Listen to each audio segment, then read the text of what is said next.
Steve Harris from White Maiden and British Lion. Give us listen to Andrew McCaskett from Scars and Guitars.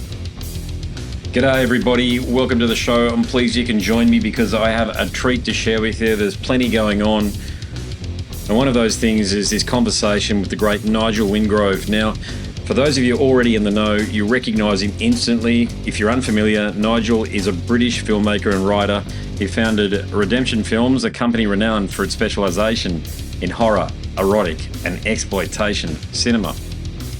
Now, most notably for this show, Nigel is the art director who crafted those stunning visuals for Cradle of Filth merchandise back in the 1990s. So think Principal, Vampire and Dusk and Her Embrace.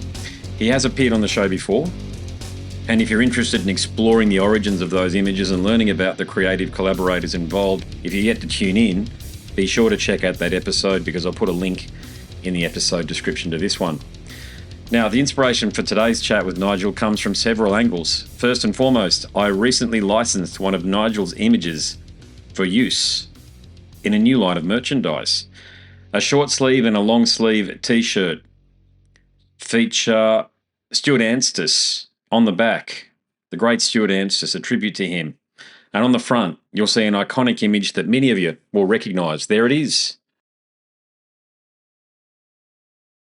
The Dusk and Her Embrace goddess, reimagined.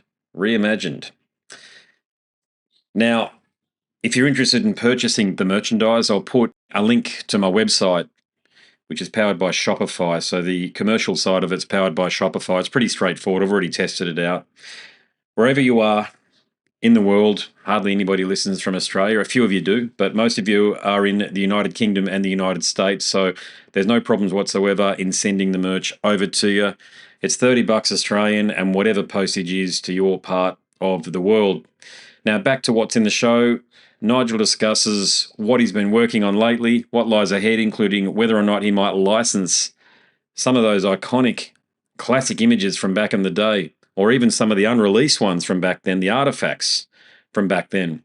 He also hints at some exciting new merchandise developments. He goes into detail about all of that and much more. There's plenty more to explore with a chat with Nigel. He's always an engaging conversationalist. I really enjoy his company. So here he is, Nigel Wingrove. I'll say from the outset, I'm absolutely thrilled with the design that you've done for the T-shirt, and I have shared it with. I'll give you an idea. I shared it with Stuart's family. The T-shirt, Stuart Anstis from Cradle of Filth. Oh, yes. Yes.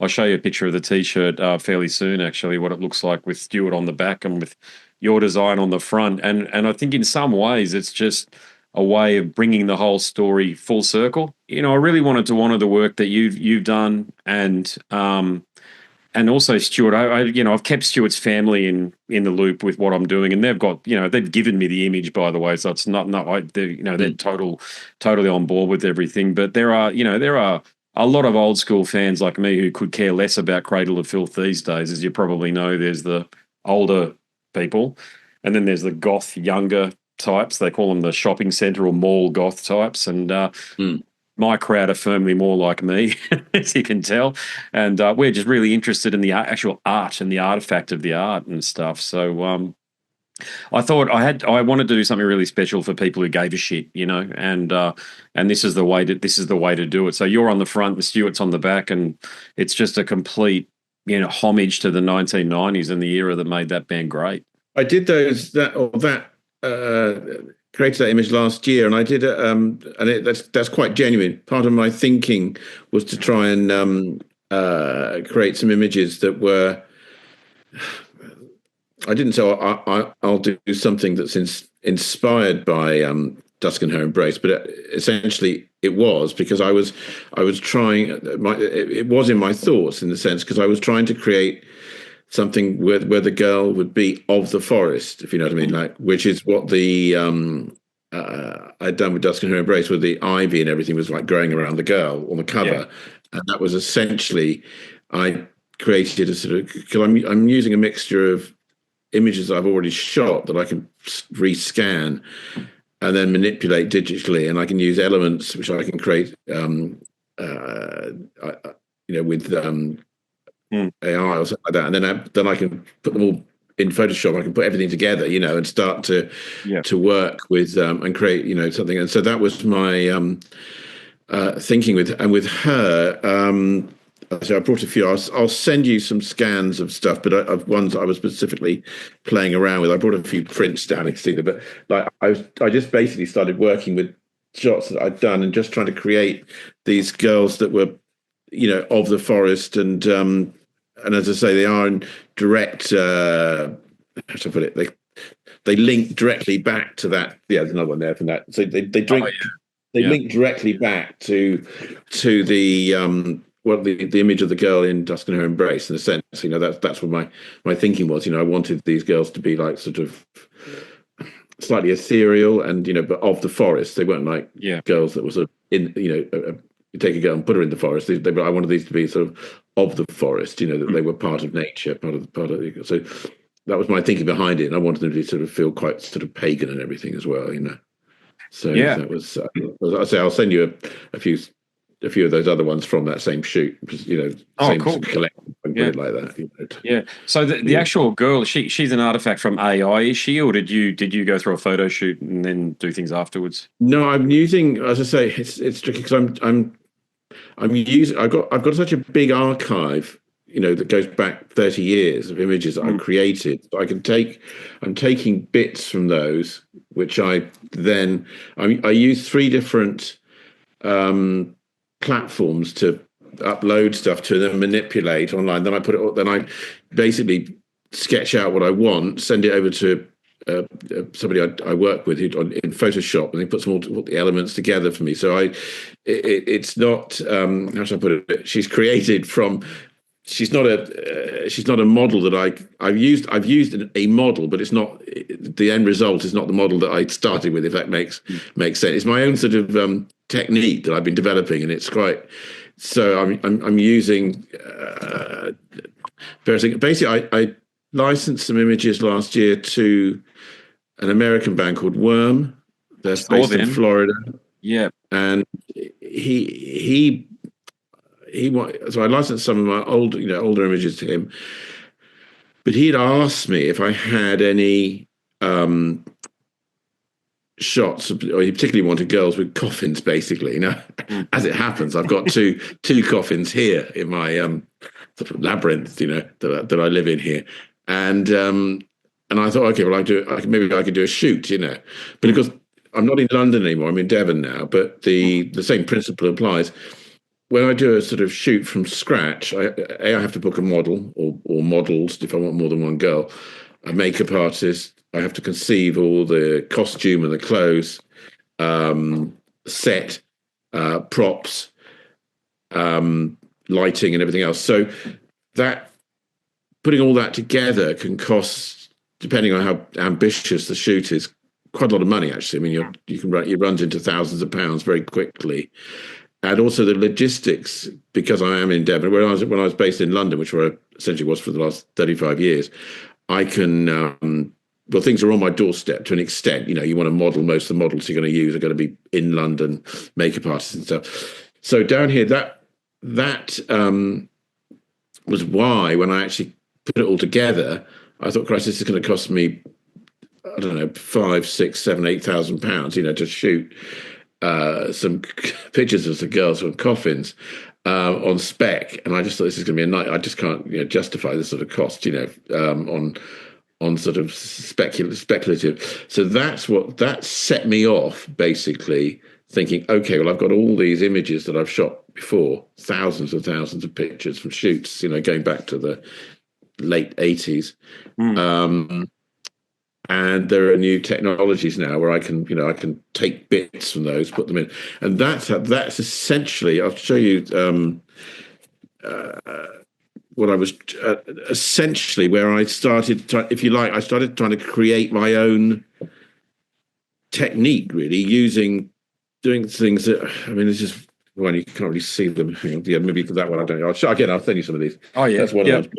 Essentially, once I started being able to put things in and then play around with them, I found that I actually got quite excited because I was starting to be able to create the most important thing to me was being able to create images that people said, "Oh, that looks like a Nigel Wingrove image," Yes. and somebody said that immediately when I did those, and that was to me meant I in a sense, I'd cracked what I set out to try and do, or is was to start using techniques that I could say to the people, this is me, this is what I would have done in a studio, or what I would have done. And it's taken me quite a long time.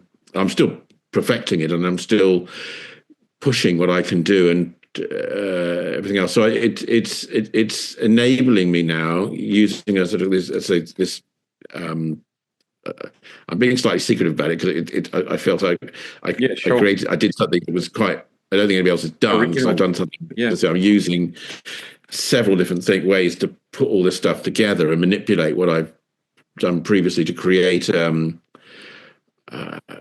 way of creating imagery that is that essentially it represents me, as opposed to something that somebody could say, "Oh, that was done by so and so." I really wanted to and basically create. This was a way of creating my images, and to create things that actually, funny enough, with conventional process in a studio, it would be either you could go into thousands of pounds, or it just wouldn't be possible. I mean, that's the thing. You can either, I mean, that's the other area there, is that you would see, I can take a picture from a book or something of a background, or I can shoot stuff from reference pictures in terms of woods or a building, or a lake, which I can take, and then you can take something else and you start to put, I can go out in the garden, I can shoot ivy, which I do, and branches and things, and I can put those textures and I can put those into Photoshop and digitally, and then they can be manipulated, and I can start to. So that's basically what I'm doing. It's a kind of like an alchemy or a melting pot. Yes. I put all these things in, but what was important to me was that when they come out the other end, that they look, the imagery. People say, "Oh, that looks like." That's a Nigel Wingrove there. I don't mean that in an arrogant way. It's just, obviously, what I wanted to start doing was being able to create images that were still an extension, a progression of my work, basically. And this is now, I'm doing more now with this, because I'm able to, how should I put it? I'm developing new techniques as I'm going along, and I'm able to sort of push what I'm doing further, sort of in both in terms of, how should I say, the sort of where I can represent, my sort of favorite things, I say favorite things visually, whether it's sort of vampires or witchcraft or Satanism or anything like that. But I can now go into, I'm now able to sort of go darker with it in some ways. I can push things that I just couldn't do in the studio before, but I have enough material to draw upon because of all the imagery I've got, because I can scan in a shot that I did years ago with a girl, covered in blood and everything else. I can take that image and I can put it in, and I start to play. I can start playing around, which is what I'm doing basically. I can start taking parts of her body off and adding bits in, and start playing around. So essentially it's me working with all these different elements, really putting them together. Yeah, you've touched on a few interesting. That makes sense. Yeah, it makes complete sense. Yeah, and I mean, I'm spending a lot of my time these days in Illustrator and Photoshop, so I can relate to an extent, no doubt. But it's also why when I emailed you, I really, and thank you again for this, I really wanted your name on the front too, because the old fans I want them to see that yes, they might be able to identify that the piece of art is done by you, but it's even better that it's got your name on it. Okay, so they can walk around proudly and it says Nigel Wingrove on them, because I don't know whether you know this, but the old T-shirts are selling for $200, $300, $400 or whatever on eBay. Somebody told me this the other. I was because I've got one of each. Basically, I have a and I'll ask you for, obviously, when for one of those. I just put them in a plastic bag, keep them, and I just keep them in a box, and of course, when I moved down here out of London, I had to sort through everything, and I don't know how many I've got, quite a few anyway. I've got one of each basically, and they're all, they've never been worn, they're all. I think I've got two of the infamous Jesus is a cunt one, but I've got basically, one of each of all the other ones, and then. I haven't got any worms ones yet. He seems to have disappeared off the face of the earth. So anybody who watches this, and I couldn't know the whereabouts of worm because he had a tour and they cancelled it. I don't know what's going on. Anyway, that was. But I haven't got any of his t-shirts yet. But I've got all the Cradle ones that I did with them. That I'm aware of anyway. But I hadn't realised they had value. There's. By the way, how do you tell if it's like an original shirt from that time, or not one that's just been knocked out last week? That's a very good point. I was talking to my mate Scotty Elliott, living in the Ukraine, the producer living in the Ukraine these days, and he was telling me he ordered one online, eBay or whatever, and it came to him and it was clearly dodgy. It was clearly bullshit. He just chucked it in the bin. There are identifying characteristics, mainly from the artwork that's on the sleeve. Okay. Oh, okay. And the quality of the print, which you can't use, you can manipulate a lot, but I don't believe those original ones, they have a certain sheen and a gloss to them that even after multiple washes they retain. And so I look at them and I can, as an old fan, I remember every single one of them because I used to go into the record store or to the catalogue and look at them and I want that one and that one. So there are a lot of people like me, and I think it just comes to be honest, mate, when it comes to the internet, it just comes down to luck because God knows. But when it turns up if it's original or not. If I need some money, then I can sell them because at least I've got provenance in mind, because it's Oh, mate, auction them off. Yeah, they would go for a pretty penny. Yeah, no question. The hardcore fans use them as a. We all own them back in the day. I had the Black Goddess one, and the. I've got the nice thing for me is I've got all the Polaroids from the shoots, as well. So like the masturbating nun, which there was actually a really quick shoot to do that one because it was fairly easy. But I've got all the Polaroids from that shoot, So obviously I've got the original shirt and the Polaroid from when we shot we shot it. So if somebody wanted the additional provenance of the actual Polaroid from the shoot, Well, people do want them because I get Evil Made Flesh. I've got the Polaroids from that shoot as well, So yeah. Well, what I'll let you know. Look, I get hit up constantly by people saying, "Where do we find more of the artwork? Like, where do we find the original?" Because they saw that. Remember, you sent me the original Polaroids from the band, and I put them up on my website. So I've been directing people there, but people want more. Okay, so there's a. Well, the only other thing I've got, funny enough, which I do have, which I should send you actually just for your references, I have to search through, but I when I do a shoot, I sketch them out. When I'm sort of working on an idea. The same with these newer pictures. I do the same thing. I sketch out what I want. That's how I start. And I've got this. I've certainly got all the sketches that I did for Dusk and Her Embrace because that was a proper commission in the sense that. Music for Nations said, this is your budget, type of thing. So I actually had a budget on that one, and it was like a proper commission. So I sat down and, did all the sketches because I had to agree those with Danny and all the rest of it. And he had a strong idea of what he wanted, as well, to be fair, so that was the thing. So I've got sketches for that and I forgot what they used it for. I think it was on Vampire, the girl looking in the mirror. The original girl was blonde. Danny, basically, or somebody made her hair black, but she's looking at a very ornate mirror. It's got cobwebs on and stuff. Yeah. Those were all sketched out as well. And the vampire one, I think the vampire. I think the Principle of Evil. Maybe did I do that? Trying to remember if I sketched that one out or just turned up. No, I probably did. Well, no, because it wasn't shot for that. It was shot for my magazine, The Redeemer. So it was It was originally conceived at all for that. It was conceived to illustrate an article on lesbian vampires, which I think it did rather well, And then of course that sums up the early imagery, doesn't it? Lesbian vampires. That's what made them so unique for the time and so revered for the day. Because you'd think that, given how here's something I wanted to raise with you. Okay, how successful that merchandise line. So Chris's photography, your art direction, and your photos as well, of course, but all of those things going together were really what helped in terms of an image, they really helped identify Cradle of Filth. But beyond that, heavy metal in an era where it was underground. Okay.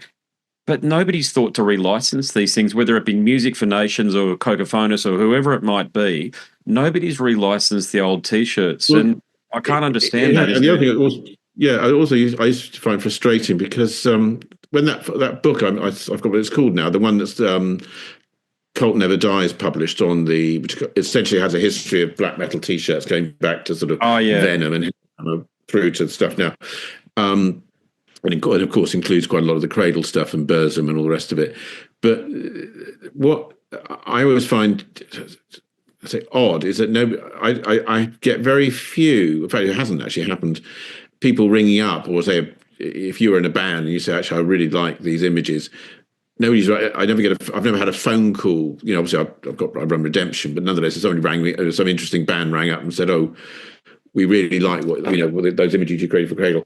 We want something along those lines, but different." You know, over the last 20 years, that never happened. You know, very odd. You know, and in the sense that a lot of people create stuff for, I don't know, Marilyn Manson or something like that. Another band see it, so we like it. You know, we like that. We'd like something, something similar or something. You know, that never happened on those. It was strange actually, and I don't know if that was because they were so synonymous with Cradle that everybody thought, well, if he does anything else for us, people just think it's Cradle, you know. Whereas, of course, actually, you can go off and do something that's, you know, in that vein, but not so much that it's, I think that's the only potential problem there was that it became so that sort of those images became so synonymous with Cradle that people thought any other band might think, oh, okay, well, if we use that or something similar to that, people just think it's Cradle again, you know.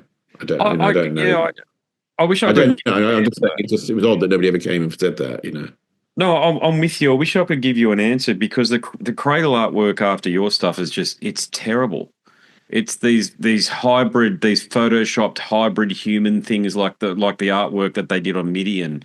You could see it night and day when you stopped being involved in it. Yeah, no, I thought it was. I don't know why, because I said we did have a falling out, but then we kind of patched it up, you know, and also sort of, when he crosses my paths with Silver, you know, I'm pretty much I'm there, you know, kind of thing. So, and also, I mean, bottom line is I love creating. This is what I do, you know. It's essentially is what you know, creating images and stuff, and that hasn't changed. I mean, it was funny because I saw a couple of, you know, obviously things with nuns and blood and stuff like that, and lesbians. People always say, "Well, that's, you know," and I had. I'm trying to remember that there's a band. They're slightly manufactured, but nonetheless, their image is quite good. Which is an all-girl group called Dogma. Do you know them?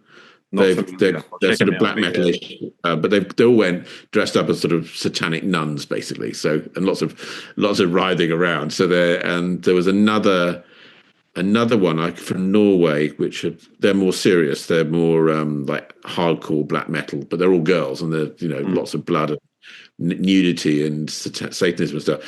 And because I looked at their imagery, and actually it's really good, you know, in the sense that I didn't feel I could bring anything to the table with them, because in a sense they've got their own vision and they're doing it really well now. So and looking at that book again, coming back to that, I was looking for it.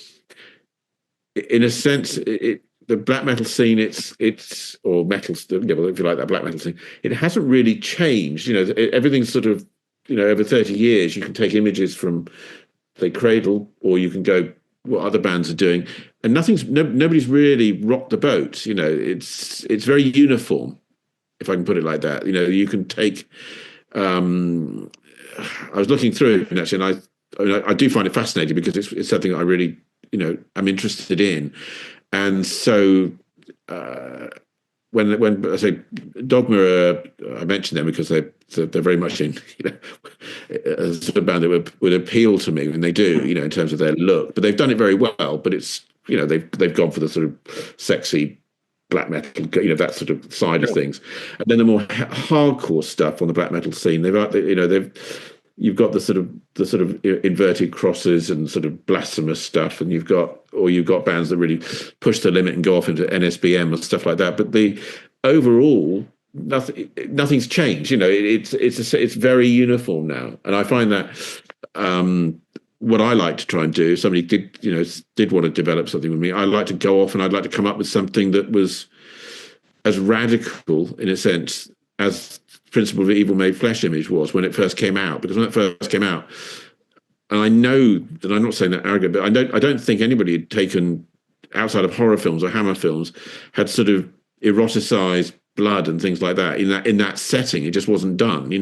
I'm not saying it wasn't done because people thought, it's a terrible thing to do. Just people hadn't done it. Other than in the context of a Hammer film or something like a horror film, something like that. But actually in that sort of area, because I in sort of fashion or a more glossy image, which is what I wanted. Where it's sort of like when somebody compared that first issue of my magazine to like a Death Vogue.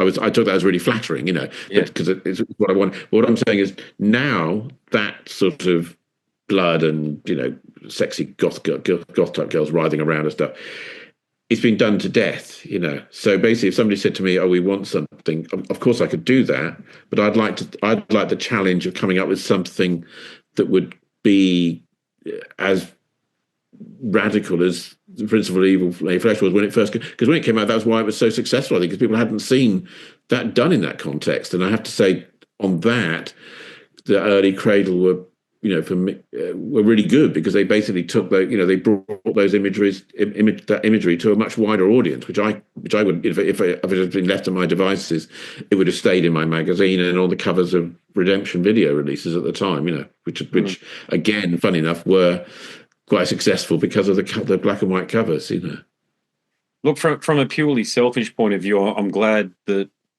a lot of your stuff isn't associated with the music they've released over the past 20 odd years or so, because it just doesn't cut the mustard for the most part. That's Cradle of Filth I'm talking about, because they had this, yes, they were with Stewart in the band. They were basically the meeting point between new wave of British heavy metal and Norwegian black metal. That's the best way of thinking of it, because they had the bombast of Nick and Stewart in the band, and Les as well. And they bought.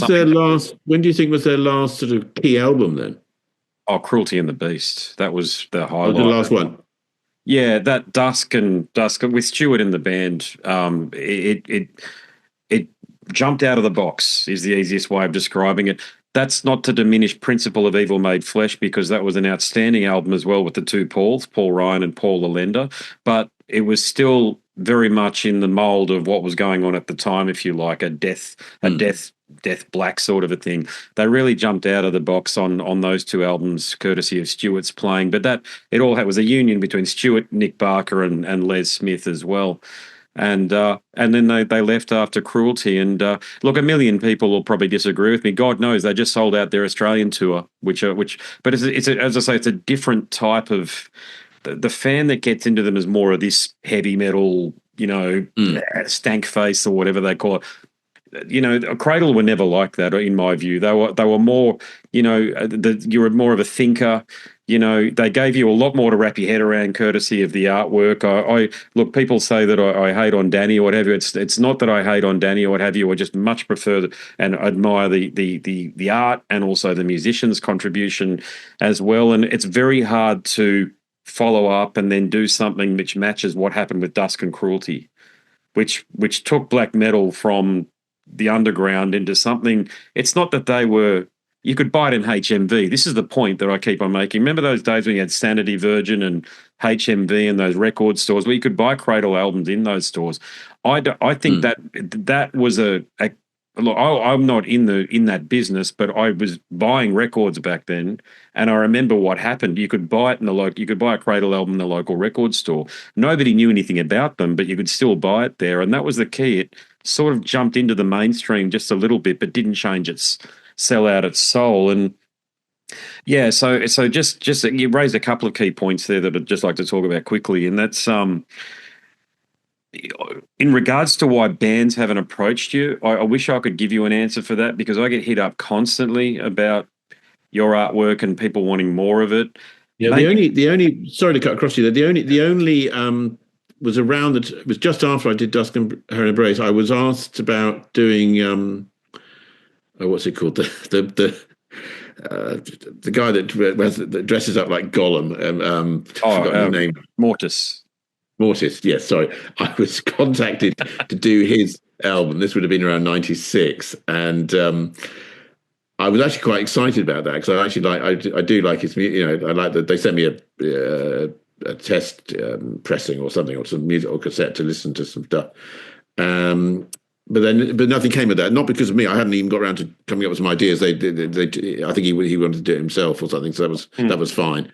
But that was the last one really. Oh, Entombed, I think, was around the same time. I think it was Entombed. Oh, Entombed, was that same different? Did they try to or what was the album? To Ride, Shoot Straight, and Speak the Truth. Did they try to get you involved in that one? Did they? Yeah, I had a couple. There was a couple. I don't even know if they'd even spoken to the bands. I think they were very pleased with Dusk and Her Embrace, and I think they said somebody there whoever was commissioning stuff said, "Oh, Nigel, have a look at these," you know. And I was quite excited because I thought, great, I'll you know, just done the Cradle one. I'll be very happy to do this.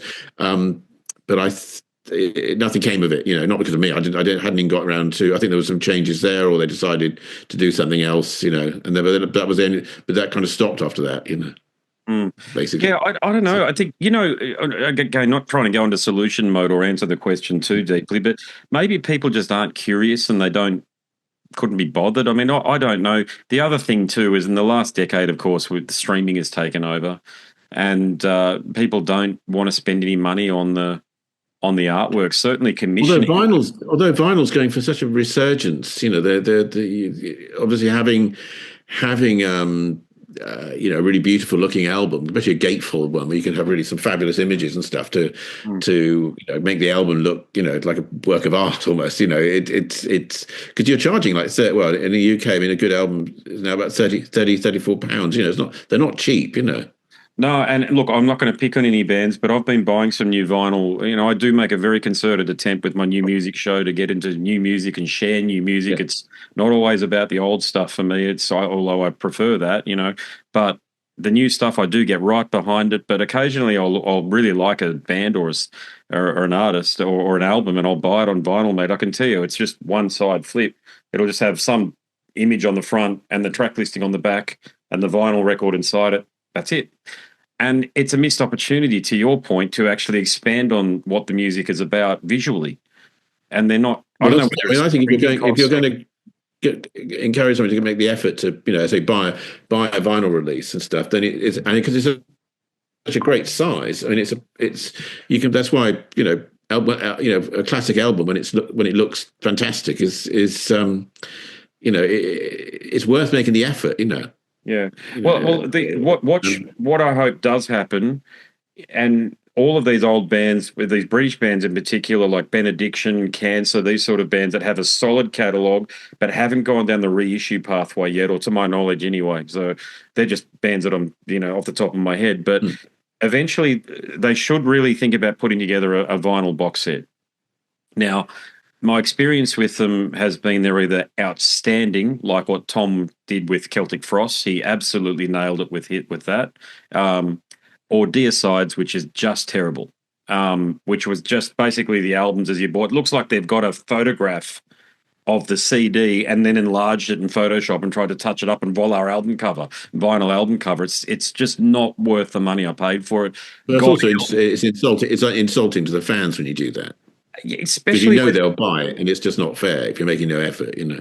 Yeah, well, especially when it's $200 or $300 or $400. I mean, don't quote me on it, everybody, but $200 or $300 or $400 Australian to buy this stuff. I mean, that's, you know, so some people that's their weekly wage, and God help us with the earache, with the Morbid Angel thing from earache. I don't even know what that's going to look like, but I've already paid the couple of $100 for it now, and I just, to be honest, no, I just don't trust the processes that. I know it's not the bands themselves; they've long ago signed away the licenses on these things. No, there's some. I mean, I don't. I mean, I do buy some vinyl stuff, but I don't buy that many on the black metal scene. I do get the odd one, but I'd rather say. I mean, like there was a Burzum box set. You know, it's quite expensive. It's quite rare now, but that was one I. You know, if I could find a copy with the thing, but I do look at interesting albums that come out, you know, that could be anything from Taylor Swift right through to, you know, black metal one. And I'm always looking at the visual side, you know, if they're particularly well put together, And as I say, I do like the gatefold and everything, because I just think, and maybe some, some pull out pictures and prints and all this sort of stuff, or a box, because I used to collect, buy a lot of the neofolk stuff, and a lot of that kind of material is really good. And actually, and also some of this new pagan stuff that's coming out. I forget what they're called now, a band from France that it's got a lead singer. She always wears a mask and a headdress. And stuff. I know. Yeah, she looks pretty amazing. Very kind of Viking rock, But again, I was looking at her and that band. I actually like their sound as well, and I thought, Chris, that you could do something fabulous with them, just because of they lend themselves, because they make half the effort themselves because they look so good, I know that's kind of goes against some of the sort of black metal ethos, but equally, if you're, I also understand the whole satanic stuff. So if I'm let loose and I can get into it, I kind of know what I'm doing with that, Well, that's a really good point. Yeah, because the satanic stuff is where you can really dive into your imagination and you can get grotesque and nasty, or you can get very erotic, or like what your stuff was. But the band's just, I wish I had an answer for you, mate, why they don't do it. I think that's where I come back to when we started. Yeah. I think they become very uniform. They have their set of rules and they don't deviate. They just stick to this sort of. It's a bit like if you go to, well, you see reports. I don't know, the sort of the goth scene. The goth scene started in the very early 80s, but you can still get people that they still dress the same. Nothing changes, in 40 years. You can say that. So, and I feel the black metal scene, unfortunately, there are variations, but essentially nothing changes. And if somebody does something slightly devious, it's also like you're a heretic. Get out. Sort of stone you. Kind of thing.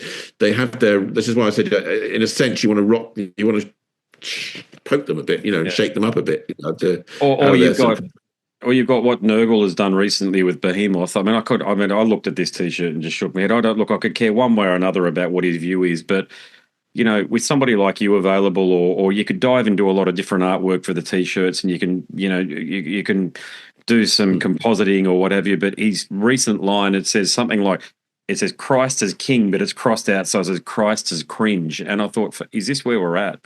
Like, I don't care about the blasphemy or what have you. I'm just saying that, that's no art to that, is my point, and it's childish. No, absolutely. If you're gonna be, try and explore this stuff, you need to understand what you're doing, and that means, you basically, if you're going to sort of attack God or attack Christ, you need to understand why you're doing it, and understand the thinking, in Satanism and stuff to do that. If you're going to start exploring that and sort of, and just doing like that to the, putting two fingers up to the church or something, it doesn't have any, it's just trite, basically, I think. Another thing too is I look, honestly, and I could, again, there might be, a couple of thousand people or a bunch of people that disagree with me on this, but I just don't think it's so passé to say you're a satanic black or death metal band these days. Like, nobody cares. That's I think it's got. Look, when you were working with Cradle, your work is revolutionary, and that might answer another question about why people don't want to go near it, because you can't. It's like, well, that's sacrosanct. Just leave the sacred as the sacred, as they say. There might be that element, but look, the other thing too is that I get hundreds of new releases a month sent to me digitally, but I dive into it and they've got all the names. I'm not picking on these bands, by the way. I'm just, Demoniac and Demon Head and all these sort of things. And, you just yawn, to be honest with you, because, it's, just Satan will burn the Christ on the cross as the album is a song name. And but it's been done. I mean, it was literally done almost by 1992, that sort of thing. Okay, it had to be mixed up in some way, so it really does come down to the band's imaginations and what they choose to do. But there's comfort in revisiting the old and doing the old and making your album sound like a Slayer demo from 1983 or a Burzum demo from 1992 or 1991 or whatever it might be, and then they want to have the photocopied image that goes along with it. So there's still a lot of that out there, like as if they've gone into the Norwegian woods at snow time and taken images and then put it through a photocopy. I mean, a lot of that, if you like, that kind of hardcore pure black metal stuff in the sort of Burzum Mayhem, the early days of all those men. I mean, I really like a lot of that, and I like some of the early black metal fanzines and that stuff. But as I say, what the thing is not for me is the, well, sometimes you can try and revisit that, which and of course there's a I've noticed now with the black metal thing, there's a sort of it's almost they've got to have a candelabra, a sword, and and maybe it's going to be lost in the forest somewhere. It's kind of I get the feeling if you ever went to Norway and got lost, you'd find loads of people wandering around with candelabras and store sticks, trying to find their way out.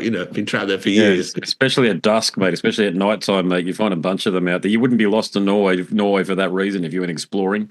Yeah, yeah. Look, it just comes down to people's imaginations. I wish more people would do it, but it was great to see. Somebody alerted me to what Worm were doing, and I thought it was fantastic that I could tell it was your artwork. I didn't even know that until I went to their Instagram and they did a bit of a write-up saying they'd worked with you or got some images from you. Yeah, no, he was obviously he's a fan, but of that work, and he did a good job. And I think that they are derivative of Cradle stuff because obviously but at the same time he's obviously got his own vision. But I'd say he seems to have vanished at the moment. I don't quite know, and I don't mean anything sort of sinister. He just seems to have disappeared, and because they had to cancel their tour, so I don't know if he's. I've not heard from him actually. Oh, so, is that right? I thought they were selling. Yeah, they had a tour. They were on tour with the fact there's a Devil Master, wasn't it? I really liked actually. What the hell they called? He played. It's fronted by a girl, which is unusual in black metal. She's got very long hair. I can't remember her name. The band's name began with an H. But he was on tour. I think he was supporting them, or they were supporting him. There was some tour that they were doing, and it was then playing. They were going to play in the UK and stuff. And I think I don't think Worm. I think they had to put out or something, but no reason was given. A little bit odd, anyway. I don't know, but yeah, I was very pleased with the. I mean, I haven't got a copy of those from my collection yet, from Worm, but the reproductions I saw online, I was very pleased with those. I thought. They looked the real deal, but I could tell, as I say, that they were yours, and so you must have you've already alluded to this, but that style of artwork, you must have a trove of those images still available. Is that what you were alluding to earlier when you said? Yeah, because I shot stuff, a lot of stuff I shot on, when I do a shoot, I was usually, not always, but we'd either shoot in black and white, and then also we'd shoot in color, then it was color, before it went digital, it was color transparency, and of course I'd do those just as backup or as I had them, and of course of course, when we do the shoot, but I've got all the transparencies here, and I was going through, and I've got, because every single shoot I did for a DVD cover, as well as the stuff I do for calendars or for the Redeemer, I'd usually make sure we covered them in black and white, which of course, when they were used in black and white, that's what the prints that Chris would do. But the color transparencies I just obviously keep, and with the tension of maybe we'll use this, and of course I never did. They just end up in envelopes with the name, which I'd write the name of the shoot on, and go in a filing cabinet. And it was because I moved out of London, I had to sort of pack everything up, and I had to sort of unpack. I was been slowly unpacking stuff. I got boxes and boxes of things, and I was just amazed at how much stuff I had, that I hadn't looked at for 20 years. That's part of what I was doing with the with coming back to how we started on the sort of concocting these new images I'm doing, because I've got so much stuff, and of course I can scan elements from these images and pop them into, upload them and play around with them, digitally, and sort of use them. So I've just got to raise something before the thought escapes me. Have you thought about doing your own merch line with these images? Well, it's a cost really, because I did, funnily enough, speak to, I can say this because they turned me down. So, but I did actually write to, because I went to Razzmatazz, funny enough, because I thought, if I'm going to do this, if any company will know my work, it's Razzmatazz, because they're the people who manufactured all the Cradle shirts. So I contacted the boss there, who obviously knew me from the days, because he used to finance the shoots and stuff I did with Danny, and all the rest of it. But they thought my work was too fashiony. So they say, black metal fans wouldn't like that. Yeah. So I was kind of dismissed as being too fashion orientated, And I thought, well, they're not getting it, So that was just before Christmas, actually. So yeah, that was my first one, because what I wanted to do, and I'll say this carefully because obviously somebody else might not watch this and come up with a good. I have this massive archive, and I'm creating new stuff as well all the time now. So I've got new work and the back catalogue, and I thought, well, what I haven't got the resources, because as you say, manufacturing T-shirts are quite expensive if you're just doing it on spec, hoping that, and because you have to have different sizes, extra large, large, small, medium, all that stuff. And but if you've got a company that's what they do, which is obviously what Razzmatazz does, they do all the loads of bands, So I thought a company like that, I can just supply the images. Every month they want a couple of new images, and they can go off and do it and exploit them and give me a royalty. So yes, that was my first one. I'm still looking around, But they were. I thought they were the obvious one because they were the people that manufactured all those T-shirts. I wouldn't to put out the exact image from some of those shoots. I think would be wrong, because in a sense that would be, if I took an image like that was used on a cover, that they did. I think that wouldn't be right. But obviously, I've got lots of stuff. Variations and all of that, that are quite close. That's what I was thinking. See, another thing, I have spoken to a guy called Mark Boucher, I think his name is, who did some other Cradle images, some band photo shoots. I think really it might have been just before he met you and Danny met you and Chris, and he was happy to give me some images, but then he goes, "Oh, you've got to check with Danny first." I said, "Look, I'm not. To be honest, I'm not going to deal with Danny. It's a commercial thing with him these days, and." And I know who his management is, and I don't know. It's exactly the same as that. I wouldn't want to get into anything litigious, but images that are, I've got so many images and stuff. I mean, it's easy finding images that are close, or as I say, variations that are just. That's why I've been playing around with newer images and stuff with that are very in the vein of what I did with Cradle, as well. So, but I just have an enormous amount of stuff, basically. There's got to be some way to share with this audience that are so invested in the old Cradle days. These images that they might not be the same images, but they're adjacent. If you want to look at doing something with that, let me know, because I'm interested in helping. Put it that way. Yeah, well, I'm also playing around with playing around. I was going to trying to get I wanted to see if a publisher might be interested. Particularly, funny enough, after looking at that T-shirt book, because I thought, well, I've got all these images and drawings and stuff, essentially going right through that whole period, and I could put together I think because a lot of people could say, "Oh, is there a book of your images?" And actually putting them all together in a proper book for, like a coffee table sort of book, nicely printed. I would have thought, and as I say, I could actually do that and tie it in with referencing, obviously the Cradle stuff and all the the various other bits and pieces over the years, and putting it all into some sort of package. So that I am playing around with that. So that would be another way of bringing the images to, because there's an awful lot of stuff that people haven't seen, Yeah. Well, look, whatever works. Well. I mean, that's a great point. I mean, it's I know with publishing, all types of publishing these days all depend on how much the publisher, how easy it is for them to make money out of things, whether it's the T-shirts or the book side of things. And I know with my book I self-publish, but I mean, you've got a name, so it's probably going to be different for you insofar as that. It'll add up. It'll make sense, and then you could do special editions. And to be honest with you, you could probably could bill $400 or $500 per book if it was done in the way that you were really happy with, or what have you. Because I know the old school fans would be prepared to pay that. Well, I mean, I haven't thought of it like that, but yes. Well, if things are done well, Nigel, it's just there is fatigue out there, no question, amongst the fans. Because there's been a lot of tours with one original band member or sometimes no original members. There's all sorts of weird and wonderful things that go on out there. And I think... sorry, I'm cutting across enemies there.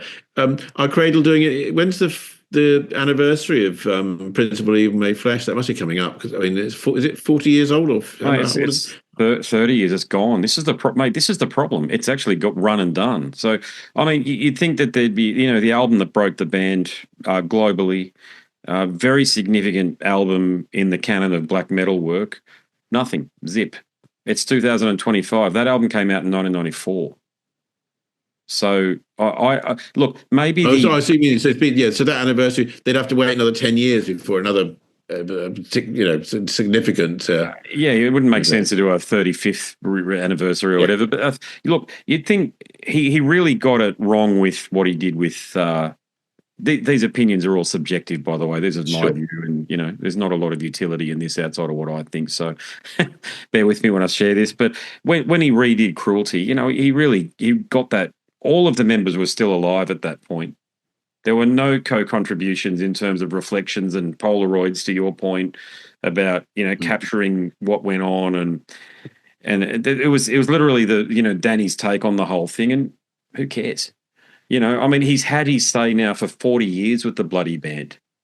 Okay, or 35 years with the band, I should say. It's just not interesting.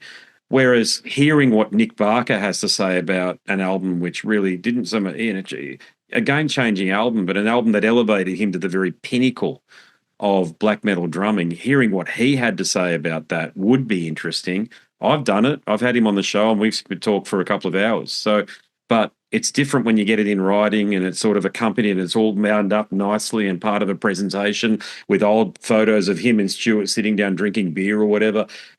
This is what we want, but Danny doesn't do that. He goes and gets a substandard remixing of the album, which pushed his vocal ever further into the bigger into the mix, and the drums are still shit and the guitars are lower. I mean, it's a worse mix than the original, unfortunately, and the original mix is the thing that is the only criticism of that album that people have. I suppose I can understand where they're coming from, but look, the thing I think about Dan is he's very much he's at the head of brand Cradle of Filth, and if it works for him, it works for the band, I suppose. And clearly, honouring the 30th anniversary didn't work for whatever reason, or maybe he didn't think of it. Who knows? So yeah. I don't know. It's an odd one, mate. It's a band that really should be. These moments are opportunities lost. That's the point. And it's not just Stuart, but the other people have passed away since, and the dreaded alcoholism has kicked in for a lot of people too. So it's about now that people start dropping off in terms of not being able to tour and play on albums and the like, and because we're all late 40s, early 50s of that era, and. It's now's the time to sort of for bands to be thinking about getting in touch with you or what have you, and if they want to repackage things, now's the time to do it, because there's no point in doing it when people have passed away, because it's only half a job done, so to speak. Yes. Yeah. So, is there anything else you wanted to talk about insofar as what you're doing with Redemption? And I think no, in terms of the, I mean, that's it's we're still doing what we're doing, but I think for me at the moment I run Redemption, and I've got the Redemption TV.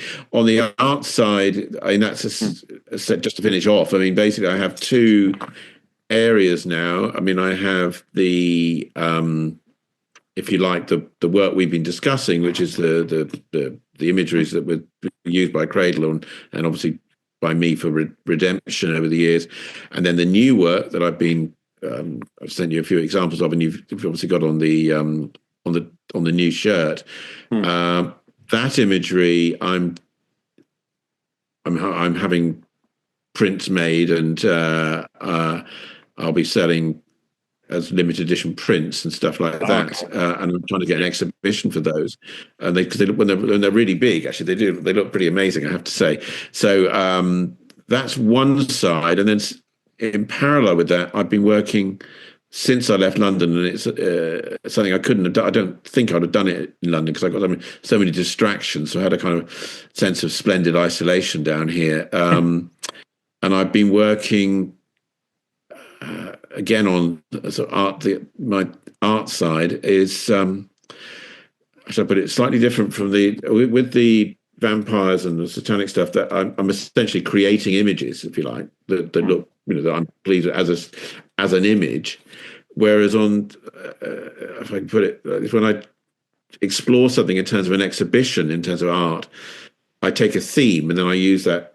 Obviously, it's not just randomly. I take something that interests me and I will then produce a collection. Now, this is something new for me in the sense I've been doing for the last 8 years, and I've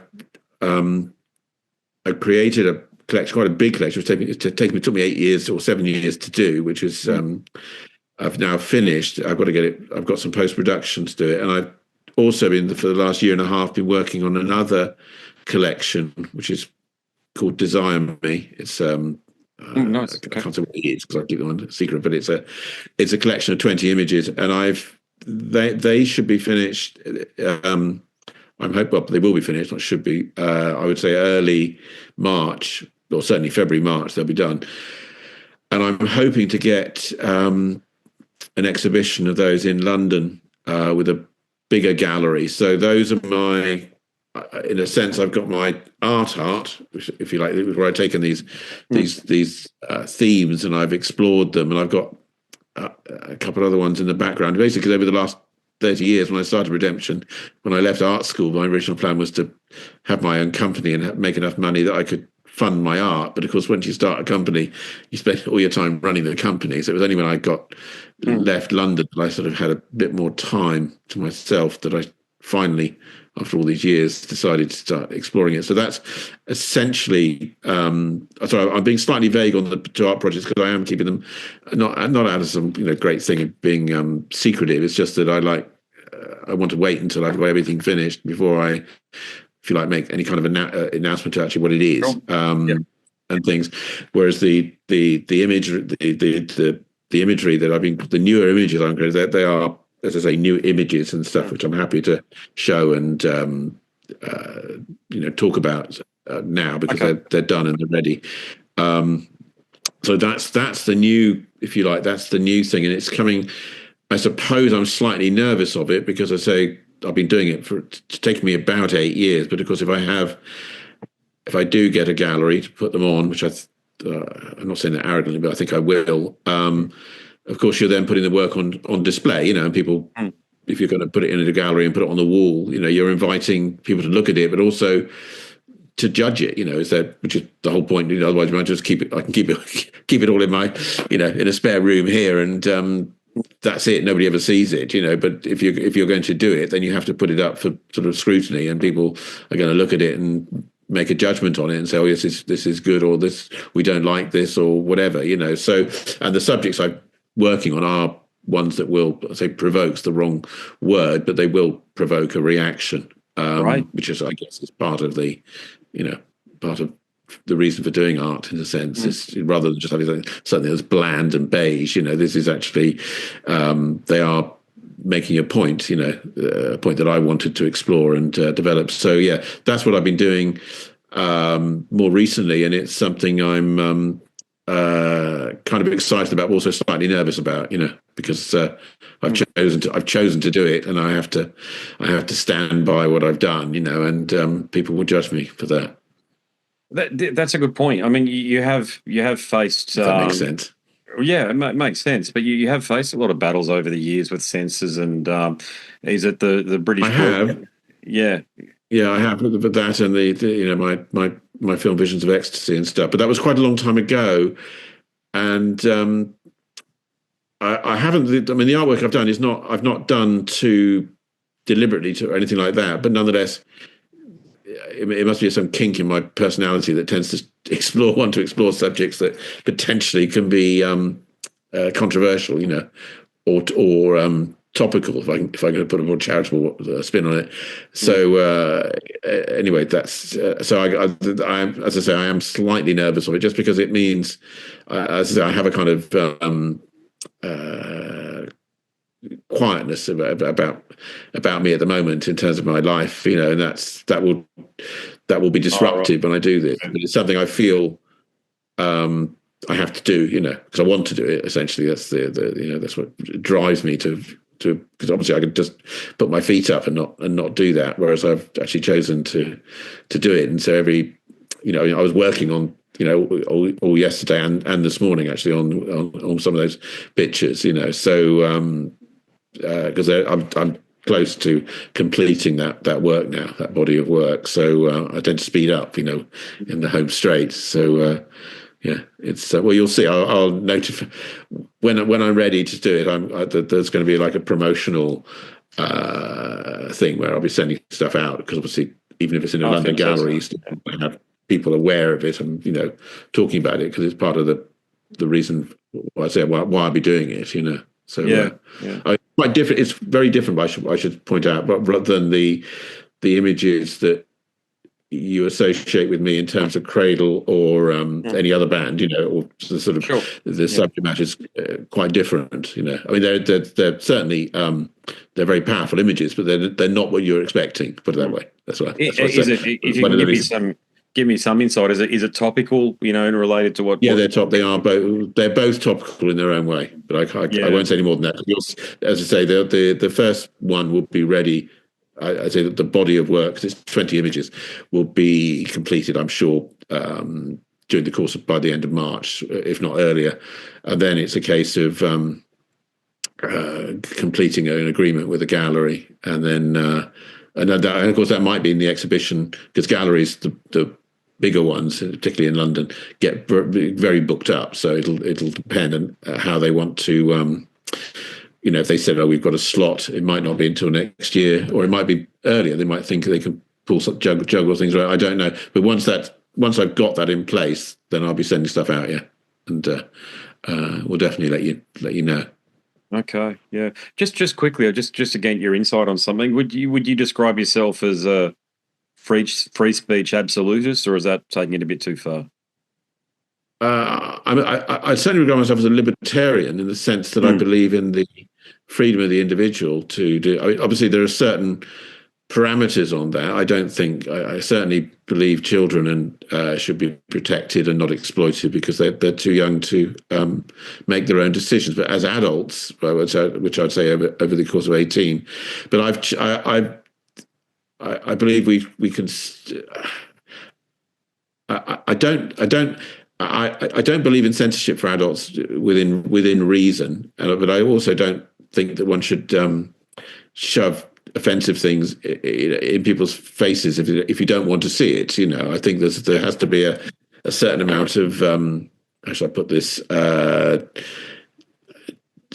modesty.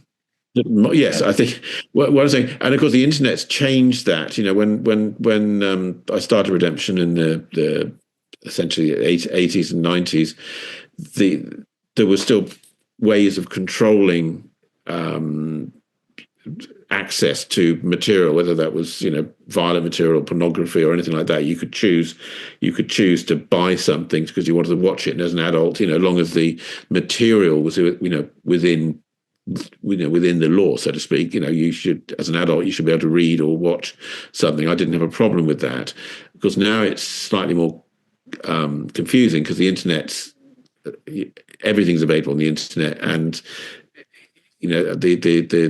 the way that governments are now looking at potentially limiting one's access to what might be what generally sort of termed harmful material, or pornography, or other, or violent material, or unsuitable material like that from younger people, or people under children or teenagers, is slightly more problematic, because the legislation required to restrict that access kind of penalises everybody. In the UK, we've got what is talked about. It is actually about to become law, which is the online harms legislation. I'm not quite sure how that's going to work. I mean, that legislation came about because a young girl committed suicide, and the parents launched a campaign to restrict access to videos and things that promoting self-harm or suicide and stuff like that. That's how it started, and then the legislation grew to limit access to pornography and so on. I don't quite know how it's going to work in law, because they're saying that if you wanted to go to a site like Pornhub, they would have to you'd have to prove that you were over 18. Well, because most people either use a VPN or they always take no notice. And of course, Pornhub is not a UK company, and of course, all the other porn companies as well, of which there are thousands. Very few of them, if any, are based in the UK. So I don't know how and it's not just that they want to limit sort of what they regard as hateful things, which of course can cross into politics, and one person's hate is somebody else's not. So again, I'm very wary of that legislation, and I don't know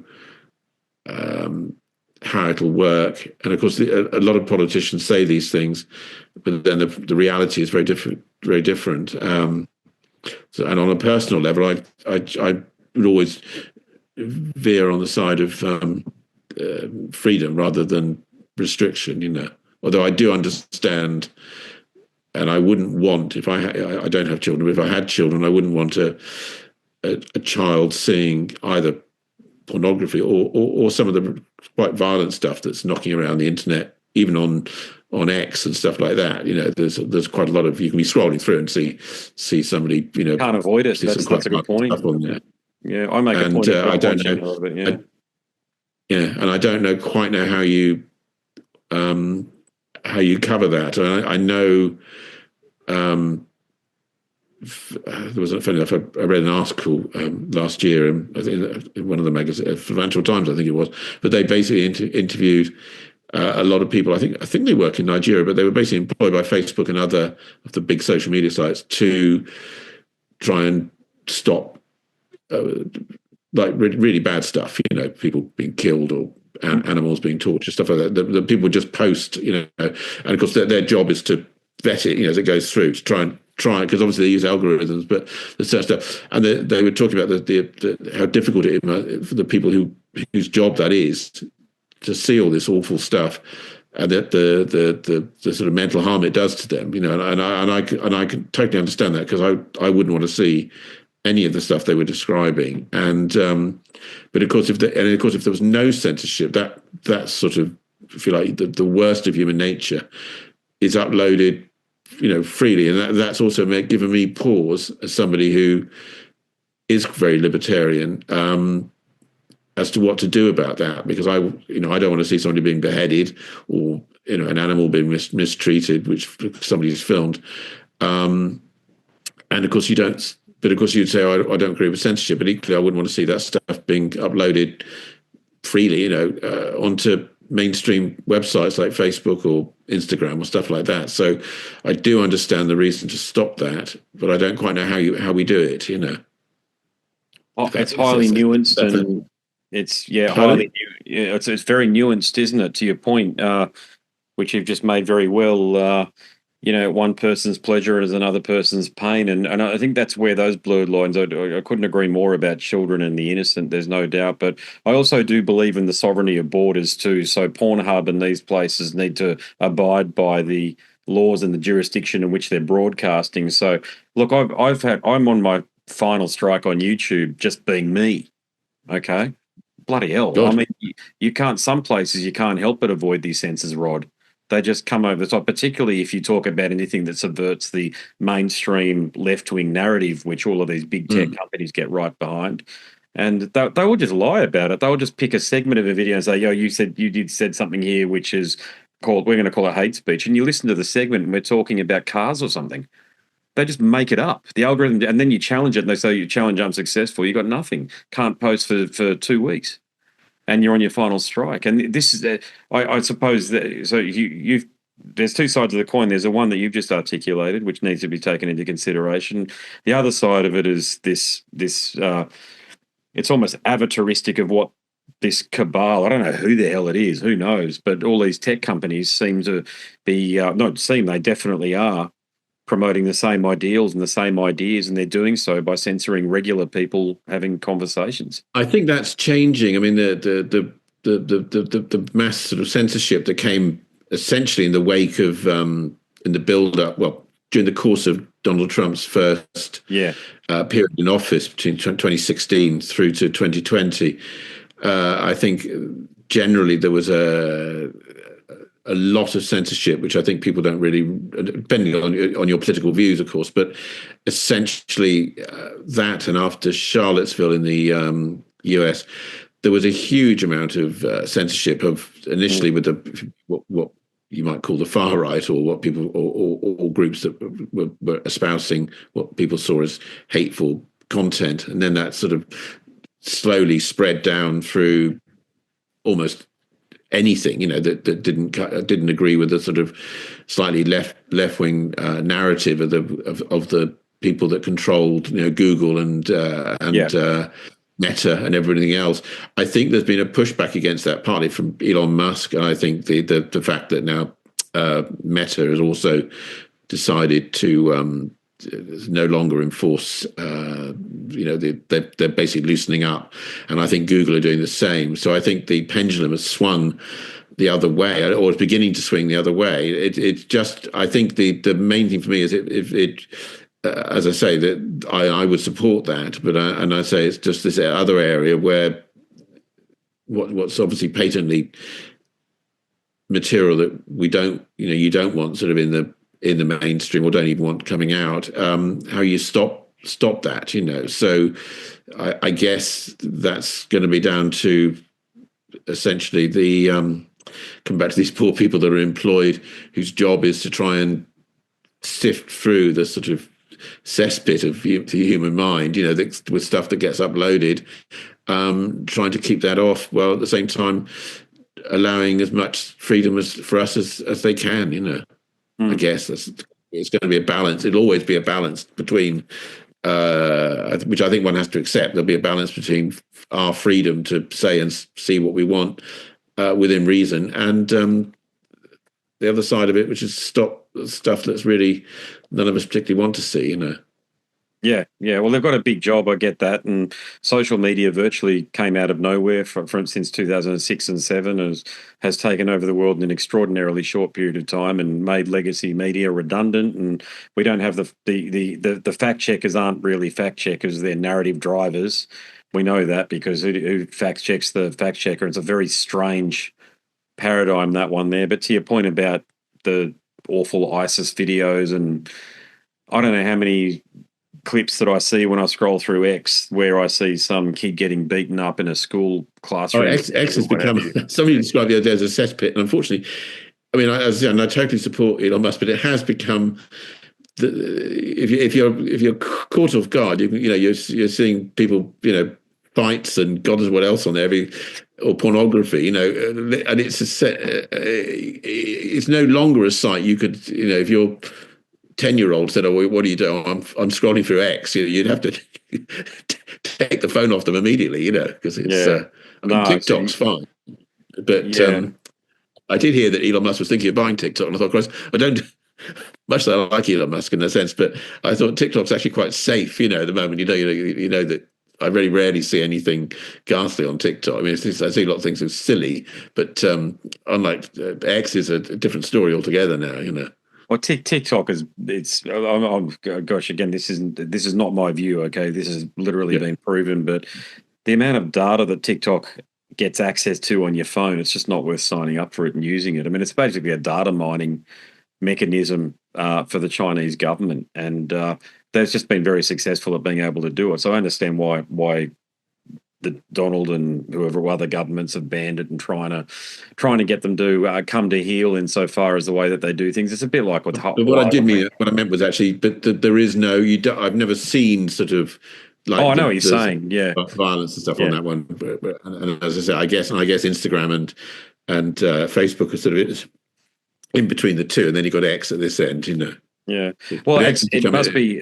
Look, my wife likes to joke and say, "What the hell are you looking at?" But I mean, if I'm on Instagram these days, so a Meta company, Threads. They've got the Threads thing on Instagram these days. Look, I could almost time it to the T, but as soon as it gets to 10 p.m. here, I start getting the semi-naked pictures and all that sort of stuff just coming on. So it must be what blokes who are my age are going to, because it starts feeding me all of this stuff. I show her, I say, I'm not clicking on this shit. It's just coming. Although I'm told Threads is very good for black metal now. Somebody said that actually there's a lot of black metal stuff going on to Threads now. Oh, is that right? Okay, yeah. I still don't understand the point in it, but okay, yeah. It just seems like I don't use Threads very often, but I was told it's very good for black metal stuff. So I've been told. Yeah. Nothing those who beats this, though. Nothing beats this long-form conversations and videos on YouTube, I think, is really the I can't see how this could ever be improved, mate, to be honest with you, because it gives, if people want to just have a short dive into it, YouTube will throw up an algorithm saying they talked about this at this time. It does. As soon as you get about 1,000 views or whatever, which most of my videos do, it'll do that. And if people want to listen to the whole thing because they're busy and they're working and they're driving, and then they can do that in the background. And I know that's how people consume it, because that's what they tell me. They tell me that's what they do. But I want to show you the artwork that I came up with, if that's okay. When putting everything together. So hopefully this will share. Let me know if you can see my screen. I can see a screen. I can't see an image of it, but I can certainly see a screen. Yes. Yeah, there we go. Can you see that? Yes, I can. Oh yeah, no, I've seen. Oh, you've done the sleeves now. I hadn't seen the sleeves, but that's new. Yeah. So these are This is what I sent to the printer. So. Okay. Yeah. They look very nice. Yeah, I think so. And I followed. I just did I wanted the. Have you taken some type off the? You had some previously. You had type on the front, didn't you? Above and sort of above and. Oh, there it is. Yeah, the short sleeve one does. Yeah. I see. Oh, I see what you've done. So you put the type that's on the front on the short sleeve onto the arms on the long sleeve. Correct. Yeah. Gotcha. Yeah, that's exactly what I did. So, it was important to keep yours intact as it was, to tell the story there. And I'll just enlarge this a bit if you can see that. But that's obviously Stuart. Just did a tribute to him. That's a saying that apparently he said a lot, according to his best mate, who I'm in touch with quite regularly. And there, your name. Where's your name? There we go. I just did it in alphabetical order, that's all. But you're there. I'll have to add another one after this. But yeah, I mean, it was just an opportunity to do a bit of a tribute, because I know people love it. And I tell you what, I get the most beautiful messages about these conversations. People who are battling cancer binge listen to them and stuff. I get these messages from people. A bloke recently contacted me with long COVID, saying that they really helped him in the day-to-day. So I'm going to send him one of these for nothing when it comes through. But that's it. Yeah. No, it looked really nice. And by the way,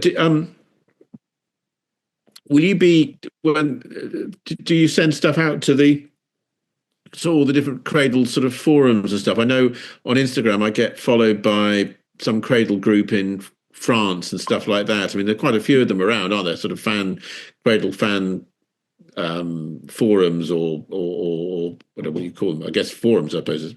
I don't, and you know why? Because I get attacked on them. Okay. Yeah, and because as you can tell, I don't work. Look, I really want to just be clear. I don't have anything to do with, and don't have anything against Danny whatsoever. I just, I've had so many conversations with the ex-members, and I know things about what happened in the band that I'm sworn to secrecy over, and so there's that, in combination with some of the honouring of the old albums that I've shared already and the like. So, but there's a particular type of fan. I call them the Danny Filth fanboy.